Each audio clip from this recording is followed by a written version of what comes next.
Appreciate y'all tuning back into the SpeakEZ. You know what I'm saying? And this week we want to talk about Juneteenth. You know what I'm saying? Coming up this weekend. And you know what I'm saying? I'm gonna be honest, man.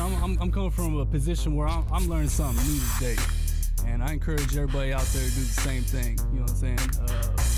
So I'm gonna let y'all kind of start off, man. What is Juneteenth about, man? All right, Juneteenth is a celebration of the independence of freedom of black minority people. And it was signed by Abraham Lincoln in June of 1865, known as the document as the Emancipation Proclamation. It freed all the African slaves throughout the Confederate South. Well, what I want to say was, actually, Abraham Lincoln Emancipation Proclamation. He first freed the slaves in 1862. No, 1862. I mean 1862, right? Yeah. And then it actually became law in 1863. Right? Yes, 1865. In 1863. Yeah, Yeah, it was signed in 1862, but it was instated in 1863, 1 year later. Right. And then later on, a messenger got killed on his way to bring it down south to Texas. And it didn't arrive in Texas until 1865. That's right. June 19th. That's right. So that's the reason why we celebrate Juneteenth. That's right. That's crazy. So that, I mean, they just didn't tell them, you know what I'm saying, that they were already free. That's right. So they were still being slaves even after that was signed, because they were just like, right. See the right. Kill the messenger. The rest of the world knew about it. That's crazy. Except for Texas. See what I'm saying? Yeah. And they still actually was having slaves in Texas, the Union. Yeah.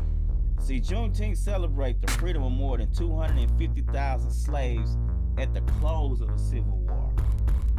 So, actually, also a lot of people don't know Texas was the first state to make Juneteenth official legal holiday January 1st, 1980. That's right.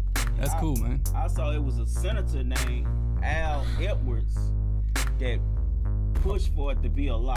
Yeah, he proposed a bill for it. Yeah, his legislation. That's correct. And a lot of people don't know, over 250,000 people used to go to Galveston every year to celebrate Juneteenth. You know, they would play baseball and, you know, barbecue. That's right. And a lot of people don't know back in the days. Actually, let me say something. We celebrating the 150-year anniversary for Juneteenth. That's right. Oh, man.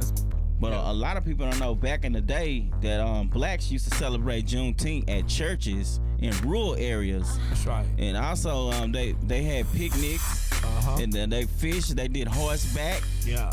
And they often went down by the river because they got a lot of their precious cargo came down the river because they didn't have cars and you know the way to move around. So they built little docks and had fun, and a lot of baptisms and things like that went on around the river and after church.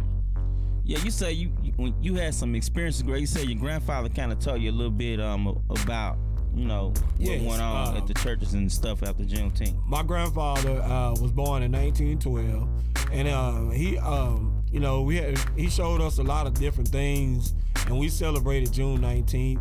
And the red soda water is a way of saying all the slaves that was down from the generation of people that I never knew that had my same bloodlines. It's represented. It represented. I'm sorry. Symbolized. Something. Yeah, it symbolized some of the slaves' blood, and that's what the red soda water commemorates on that. And see, man, that's cool, man. Like, for real, cause like that's always sounded like a racist thing, you know what I'm saying? And to actually know that, like, this is where it comes from, and it has this deep meaning to it, you know what I'm saying? That completely changes my perspective, you know what I'm saying? I don't have to think about that in a racist way when someone brings that up. Now it's like, no, that's heritage, that's culture, you know what I'm saying? And that everybody out there needs to learn, like I said. Yeah, that's right. Actually, you know, strawberry soda and barbecue is associated with Juneteenth. That's right. And if you go to the parks, you know, anyone that been to Juneteenth, I don't know what they do in other places, but I know here in East Texas and Tyler, where we from, They actually serve red soda at the park, and they give away barbecue and actually they give away watermelon and ice cream. So this is something that actually goes on every Juneteenth. Right. The watermelon commemorates what some of the crops, you know, the watermelon, you know, things like that. My grandfather was real fortunate enough to, when I came along, he lived to be 100 years old, that he told me about some of the different things he went through and his everyday struggle. And my grandfather told me that he was a slave for a couple of years. He don't really know how long, but he know he participated in picking cotton and doing things and berries and things like that. He said, you know, he earned his keep.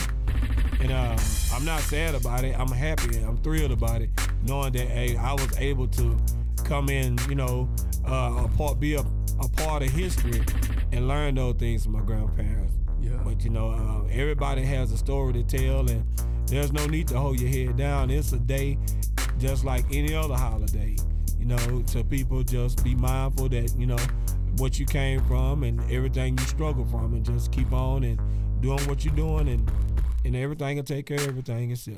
That's right. That's right. You know, I want to say also another state to celebrate Juneteenth as a national holiday is Oklahoma. They celebrate as a legal holiday. So as of now, you know, it's Texas and Oklahoma is the only two states who recognize it as a national holiday. But over 200 nations and cities celebrate Juneteenth. Even in New York City, they celebrate Juneteenth. And they just still pretty recent, you know what I'm saying? It wasn't until many years later that it became an official holiday. Is that right? That's right. Correct. Right.